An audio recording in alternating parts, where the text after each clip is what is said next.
I'm Matt Shearer. I'm a news reporter for WBZ NewsRadio. People would debate whether or not my stories are real news, but I like that challenge. Well, I think there are these universal lessons we can take from all art forms. I mean, people like Nathan Fielder, who you just referenced, are doing real documentary style work. It's just with a real absurd twist. But it's still rooted in reality, and the fun of the whole thing is the fact that these are real people reacting to these absurd situations. And absolutely, there are so many lessons in that I can apply to news as well. The focus on reality and real people reacting to things. To me, reality is so much more entertaining than anything you could possibly script.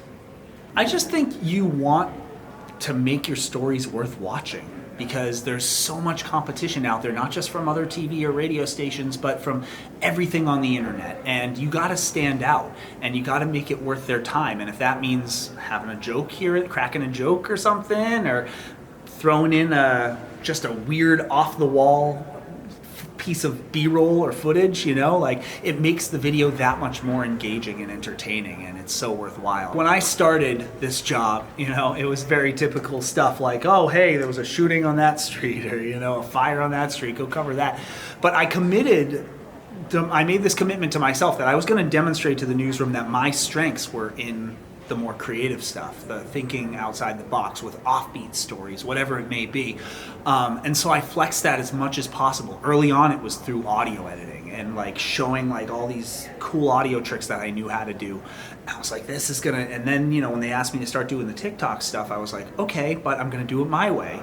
I'm gonna tell the stories in a way that I wanna tell stories. And they let me do that, and I'm so grateful for it. We have plenty of news people in the newsroom who are way better than me at covering the murders and the doom and gloom, and it allows me to do what I love, which is great. I think it's hard to pick a man on the street interview, right? Because you don't know who's going to be willing to stop and talk to you. So you kind of just have to ask everyone, right? Just whoever is walking by, hey, can I interview? Can I interview?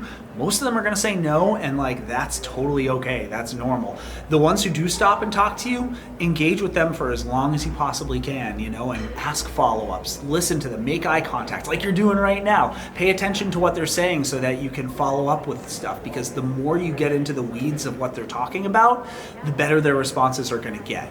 And you may find yourself in a situation where somebody is just not really that interesting or engaged, and you kind of have to make that decision to be okay, well, thank you very much, and move on and go find someone else who's a little bit more opinionated and vocal and can tell you something that you could never come up with or write on your own. That's a fun challenge for me. It definitely takes a lot, but it's one of my favorite parts of the job because I'm meeting new people. I'm just trying to spread out as much as I can. I don't want to do too much on the North Shore, too much on the South Shore, Metro West, all that. I kind of do as much of a variety as I can. People will send me recommendations sometimes. They'll DM me. I mean, at this point, just about every town in Massachusetts has been requested. But every once in a while, someone will give me one little tidbit of information, and that's enough to motivate me to be oh, I should go check that out. I should go see.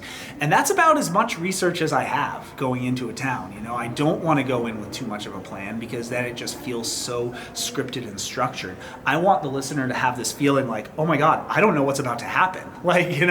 Who is this random person Matt's talking to, and where is this going? I just posted one in Needham, Massachusetts the other day, and these 18-year-old high school seniors, they pulled up to me on the side of the road, and they're we have something to show you. And I had talked to them earlier in the day, a mile away from there, so I knew who they were, and I was all right, yeah, sure. So I hopped into this really high up monster truck that was covered in mud, and they drove me to an abandoned train bridge in the middle of the woods and started telling me all these stories about how they used to jump off of it. It was 20 feet above the water, the Charles River.